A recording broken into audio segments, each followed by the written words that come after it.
working? You guys hear me on this? Yes. And hear me now.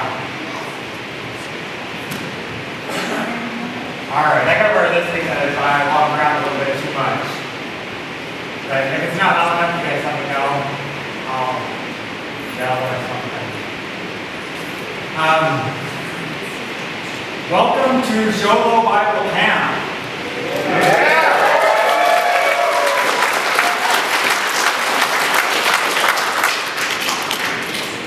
Some of us have had longer roads than others to get here. I'm going to tell you about my road this week. It's been a road.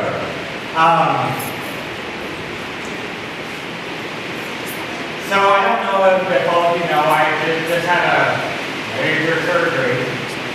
As my wife calls it. You had a pretty big surgery. Whatever, it's fine.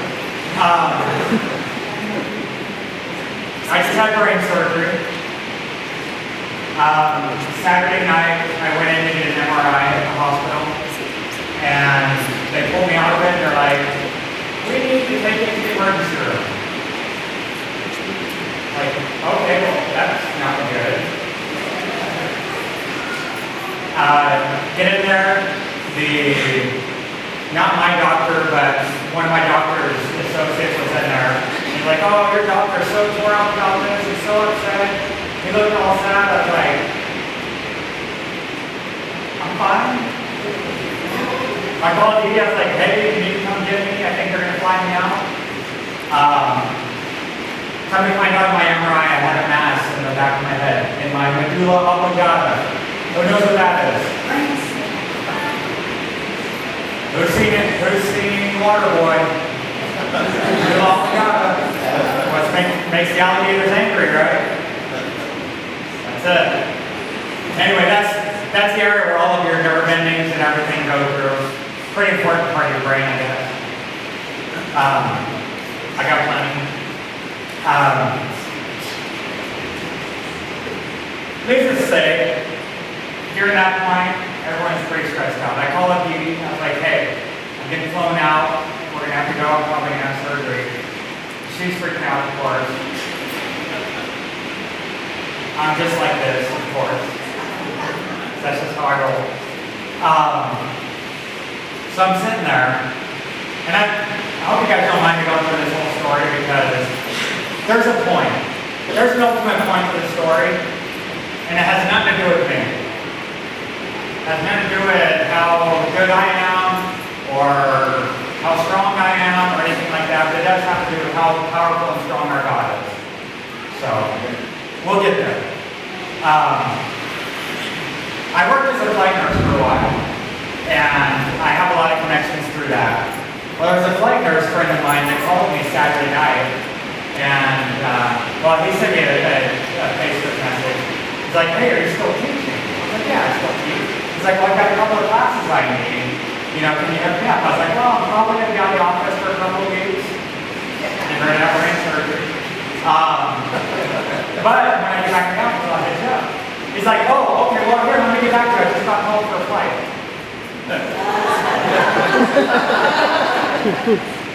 So me, of course, that's funny because I just been getting sent on a flight.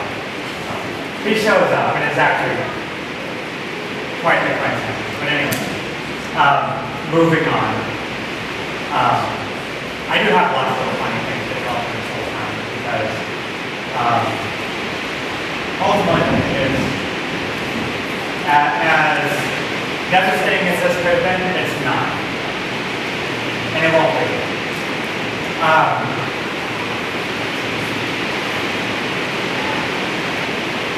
We get to Phoenix, go to Barrett's Neurological Institute. If anyone doesn't know, as far as brain stuff goes, they're the best in the business. It doesn't get any better.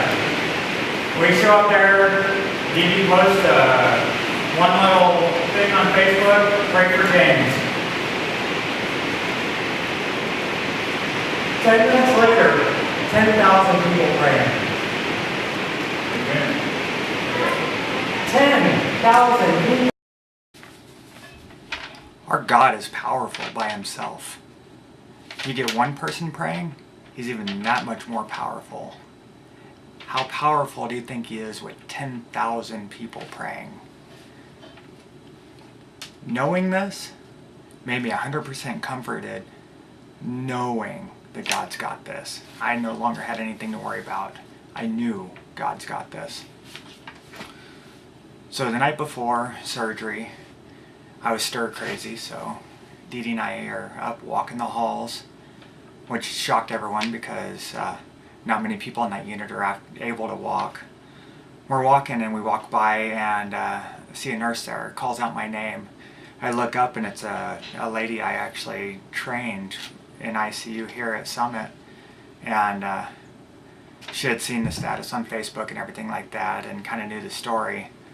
So she runs over to me, gives me a hug and says, so is Dr. Spetzer doing your surgery? I was like, no, it's actually Dr. Porter.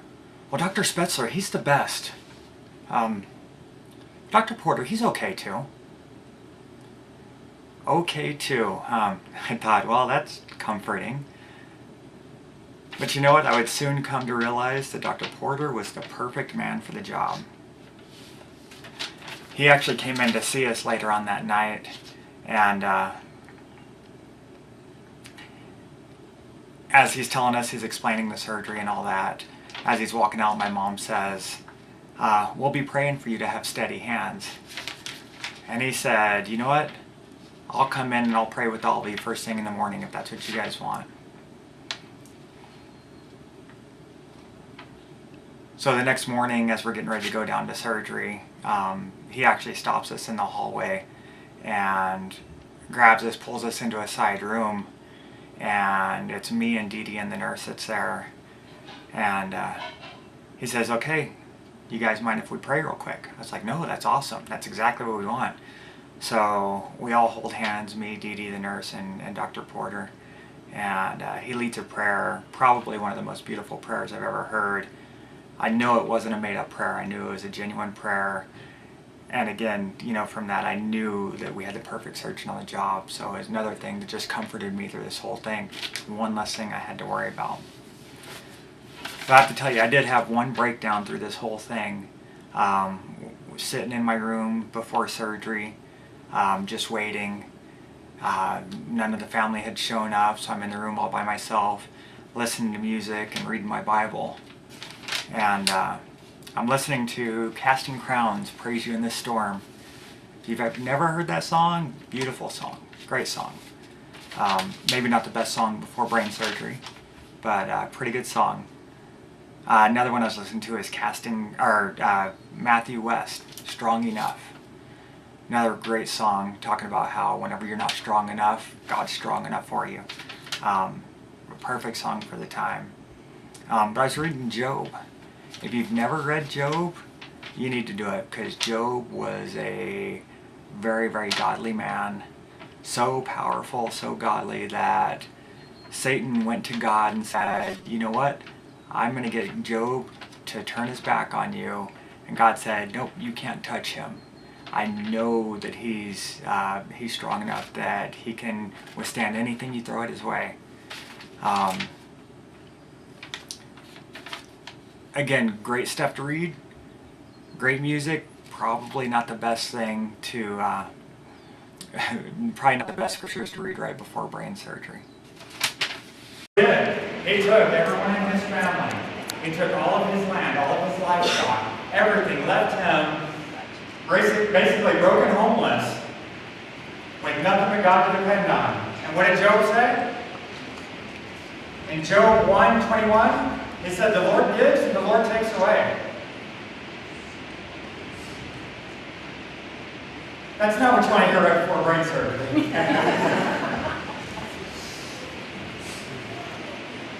Again, later on in Job, right after that in chapter 2, it starts attacking Job individually, giving him sores all over, where he's in constant pain and all that.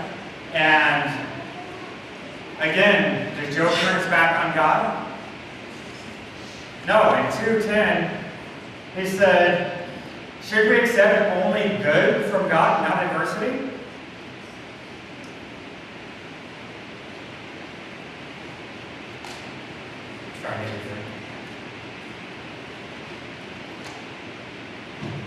How strong did Job have to be in the face of all that to say, I trust in God. Do what you got to do. I'm still backing you because I know you're backing me. That's been my mindset for this whole thing. This isn't my body. I'm not in control of anything. My God is powerful. I know that I'm taken care of. I know that I'm good.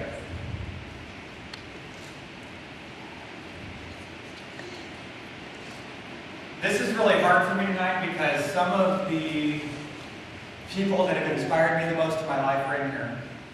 And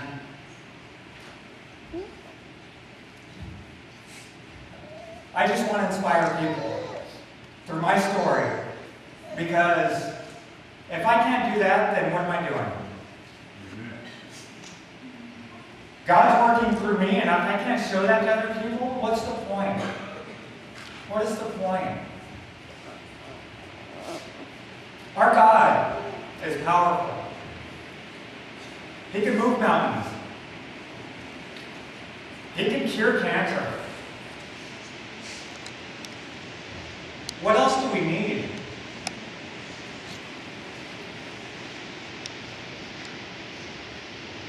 So moving on. I had surgery Monday morning. They told me I would probably be in surgery from, we left the room about 7:30. They said I'd probably be back in my room by 5 o'clock that night. Probably out of surgery about 3 o'clock or so. I got out of surgery at noon, and back in the room by probably 2 o'clock or so. And I felt good. I did. That's good. I felt pretty good. Everyone was shocked. Dee Dee comes in and sees me, and once I'm awake, I guess I'm really good on drugs too. I always have something funny to say on drugs. So first thing I do, because they're telling me, possibilities. Okay, you might have numbness, you might be paralyzed, you might not wake up, whatever. I'm like, okay, well that sucks. I wake up first thing and I'm like, wiggle my toes, look up at Dee Dee, I'm like, I'm a rock star. Really, that's what I said. I don't know why I said that. So my mom bought me a guitar, that was nice. Good thing it's small, because I can't play it. So I asked Dee Dee what the doctor said. And she wouldn't tell me. So I asked her, and she wouldn't tell me. So I asked her. She wouldn't tell me. Finally, whenever she knew I was going to get it, she told me. Said that it was a grade 4 glioblastoma. It's a malignant brain tumor, cancer, which we're not using. Calling it a malignant tumor. Does that break me down? Does that make me cry? What did I say? I said, we got this. God's in control. God's got this. That's all I said. And that's what I believe. Anyone want to tell me different? No, you better not. I won't be around too long. First thing we did, we got back in the room. We put up a sign that says, positive thoughts only. Leave the negative ones at the door. Because we don't need that. We don't want that. God's got this. God's got all of us. No matter what trials we're going through in our life or anything like that, God's got it. Yeah, it's scary.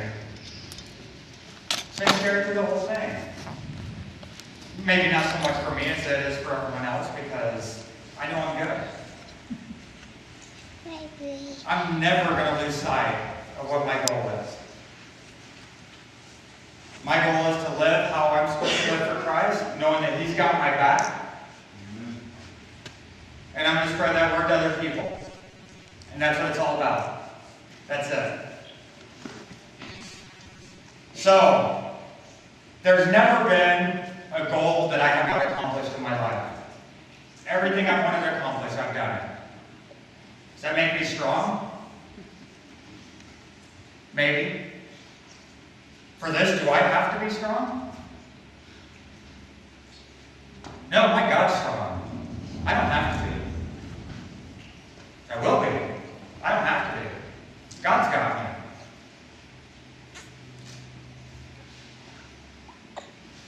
Favorite verse, Philippians 4:13. Actually, I'm going to go back to 12. Philippians 4:12. I know both how to have little and I know how to have a lot. In any and all circumstances, I have learned the secret of being content, whether well-fed or hungry, whether in abundance or in need. I am able to do all things through Christ who strengthens me.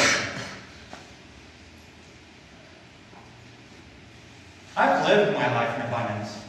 I've had everything I've needed, and more. I still do.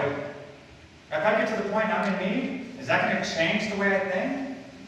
No, God's still got me. I can still do all things through Him. Got a couple more scriptures for you. Figure it's church, I got to do some scriptures, right?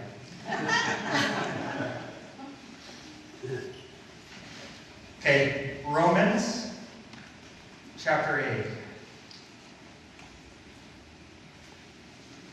And do verse 28 and verse 31. Romans 8:28 says, we know that all things work together for the good of those who love God, those who are called according to His purpose. Are we called according to His purpose? Do we love God?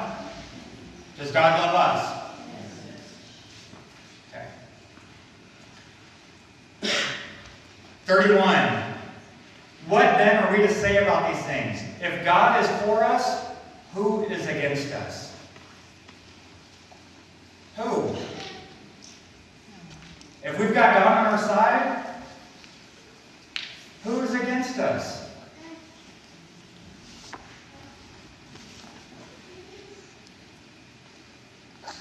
One more in 1 John.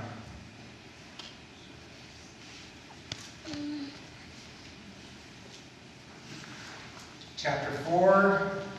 We'll do 7 through 9. So this year's camp thing is love out loud. LOL. Love out loud. What does that mean? Love out loud. Well, you have a whole week to think about it. We'll get there. But it is based off of love. Because I think the whole Bible is based off of love. If you don't have love, you don't have anything. So 1 John chapter 4, verse 7. Dear friends, let us love one another because love is from God. And everyone who knows has been born of God and knows God. The one who does not love does not know God, because God is love. God's love was revealed among us this way. God sent His one and only Son into the world that we might live through Him. And verse 18. There is no fear in love. Instead, perfect love drives out fear. Because fear involves punishment, so the one who fears does not reach perfection in love. Perfect love drives out fear. I am not afraid. I have never been afraid of anything in my life. Well, except for like snakes. So I don't do this. I am not afraid. You come at me with whatever you want, I am not afraid. Perfect love drives out fear. And I know God's got my back. So I got something for you. Can we teach our kids quite a bit how strong and powerful God is? And we do these kids songs. And it's awesome. And they love it. Do we believe it? Do we really believe it? My God is so big so strong and so mighty. There is nothing my God can't do.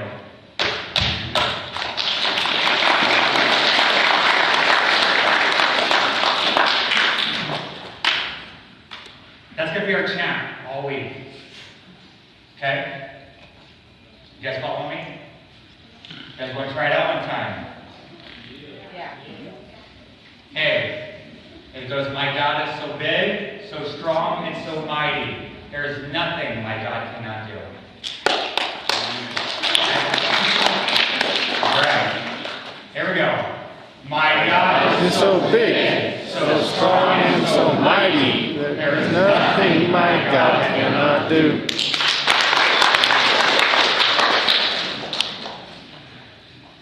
Okay, I'm going to close my lesson at this time. Please remember that our God is powerful, He is strong, and He is mighty, and there isn't anything He can't do. When adversities come our way, to me, that means we're doing something right. Satan starts attacking, I'm right where I need to be then. If anyone comes after me with negativity, you'll hear about it. But I don't need it. None of us needs it. Life's too short for that. We need to live with love and show that love. I used to think that it was okay just run around and being an example of how to live through Christ and figure just my example is enough. That's not enough. You got to tell people. It's got to be known. If we don't say it, who's going to? It's got to be known.